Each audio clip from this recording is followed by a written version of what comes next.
DC DB. এই যে হচ্ছে ডিসি ডিবি, আর ডিসি ডিবিতে এসে ঢুকেছে সোলার সেল গামা প্লাস। এইটা হচ্ছে একটা অন্যতম ভালো ইনভার্টার। এই ডিসি ডিবিটাতে আছে দুটো ফিউজ, আর দুটো ফিউজের পরে আছে এইটা হচ্ছে এসপিডি। দুটো ফ্যান আছে, ধুলো জমে গেছে, এটাতে ব্লোয়ার দিয়ে ক্লিন করতে হবে। তো আপনাকে আমি এখন যে সিস্টেমটা দেখাবো সেটা হচ্ছে ইউটিএল সোলার, অর্থাৎ ইউটিএল গামা প্লাস। এইটা হচ্ছে একটা অন্যতম ভালো ইনভার্টার সোলার সিস্টেমের জন্য। এইটা আপনি অনলাইন মার্কেট প্লেসে পেয়ে যাবেন, আমাজনে 12,000 লাগবে। তার জন্য আপনার দেখুন এইখান থেকে কীরকম, এর দুটো ফ্যান আছে, ঠিক আছে, দুটো ফ্যান আছে, ধুলো জমে গেছে, এটাতে ব্লোয়ার দিয়ে ক্লিন করতে হবে। তো এইখানে এসে গেছে সোলার, এই দেখুন সোলার এসে গেছে এইখান থেকে। এই যে এইটা হচ্ছে ডিসি ডিবি, এই যে হচ্ছে ডিসি ডিবি, আর ডিসি ডিবিতে এসে ঢুকেছে সোলার। এই সোলার এসে গেছে, এইটা হচ্ছে প্লাস প্লাস, এই যে দেখুন রেড, এটা প্লাস আর এটা মাইনাস, পুরোটা তো ব্ল্যাক হয়ে আছে, এটা মাইনাস, এটা প্লাস। এটা হচ্ছে একটা বাইফেসিয়াল প্যানেল থেকে এসছে কানেকশানটা, যেটা 440 লুম বাইফেসিয়াল প্যানেল থেকে এসছে, আর এসে চলে গেছে এই ডিসি ডিবিতে। এই ডিসি ডিবিটাতে আছে দুটো ফিউজ, আর দুটো ফিউজের পরে আছে এইটা হচ্ছে এসপিডি, অর্থাৎ এটার মেন কাজ হচ্ছে যখন বিদ্যুৎ পড়বে, বলতে বাজ পড়বে আকাশ থেকে, মেঘ যখন হবে, তখন যদি কোনো কারণে এই সিস্টেমে যে সোলার আছে সেটার উপর এসে বাজ পড়ে, তো তখন এইটার থ্রু দিয়ে বাইপাস হয়ে যাবে কারেন্টটা। এই যে এসে গেছে ইয়েলো, এটা চলে গেছে আর্থিংয়ে, এই দেখুন আর্থিংয়ে চলে গেছে, আর্থিংয়ের সঙ্গে ডাইরেক্ট কানেক্ট হয়ে গেছে। এই যে আর্থিং আছে, আর্থিংয়ের সঙ্গে ডাইরেক্ট এটা কানেক্ট হয়ে গেছে।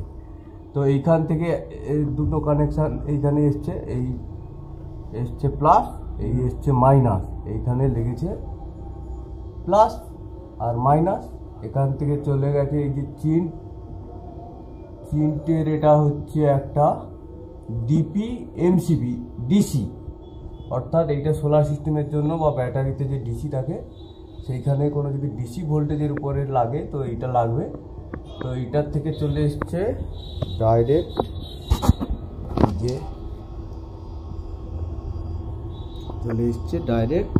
ইনভার্টারে। আর এই ইনভার্টারটা হচ্ছে একটা এমপিপিটি ইনভার্টার।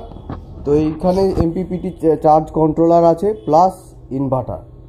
তো এটা 1 কিলোওয়াটের ইনভার্টার আছে। তো এখানে আপনি চাইলে একটা সিঙ্গেল ব্যাটারিও ইউজ করতে পারবেন, আর না হলে দুটো ব্যাটারিকে প্যারালালে ইউজ করে আপনি এটা করতে পারবেন। এই দেখুন এই দুটো ব্যাটারি প্যারালালে করা আছে, এই প্লাসের সঙ্গে প্লাস কানেক্ট হয়েছে, আর সেই মাইনাসের সঙ্গে মাইনাস কানেক্ট আছে, দিয়ে এইবার প্লাস থেকে একটা গেছে, মাইনাস থেকে একটা দিয়ে এইখানে জুড়ে গেছে, যে এইখানে এসে জুড়ে গেছে, এই যে জুড়ে গেছে, এই যে প্লাস আর এটা হচ্ছে মাইনাস, ইনভার্টারের সঙ্গে জুড়ে গেছে। তো ইনভার্টার মারফত কারেন্ট হয়ে এবার সিস্টেম থেকে বেরিয়ে চলে যাচ্ছে, এই যে ইয়েলো গিয়ে চলে যাচ্ছে। এই যে ধরুন আপনার এটা হচ্ছে একটা চেঞ্জ ওভার এমসিবি, তো এটা ডাউন করা আছে, অর্থাৎ এইটার থেকে এই যে ইনভার্টার থেকে কানেকশন যাচ্ছে। আর যদি আপ করা লাগে তাহলে এটা গ্রিড বলতে মেন লাইনের সঙ্গে করা আছে, তো সেইখানের সঙ্গে ডাইরেক্ট কানেক্ট হয়ে যাবে। এইটা রাখার একটাই কারণ, যদি রাতে কোনো সময় ব্যাটারি শেষ হয়ে যায় তো ডাইরেক্ট গ্রিড করে দিতে পারবো, আর কোনো সময় এটা কানেক্ট করা যাবে না, কারণ তাহলে রাতে ওটা চার্জ করে আপনার বিদ্যুতের বিল বাড়িয়ে দিবে। তো এইটাকে সেই জন্য অফ করে রাখতে হবে সবসময়। ইনভার্টারের যে মেন যখন ইনভার্টারে যাবে সেই লাইনটা সবসময় অফ রাখতে হবে। এবার আপনার যদি খুব ইম্পর্টেন্ট থাকে তো সেখানে আপনি অন করে দিতে পারেন, অন করে দিলে এখানে চলে আসবে ঝাপ করে।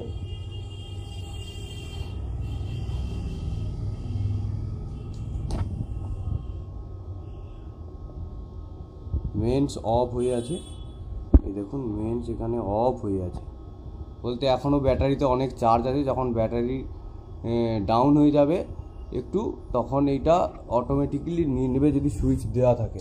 তো সেই জায়গায় সুইচটা অফ করে দিলাম, কারণ এখানে দুটো ব্যাটারি আছে, পুরো রাত্রি এটা চার্জ করে দিবে।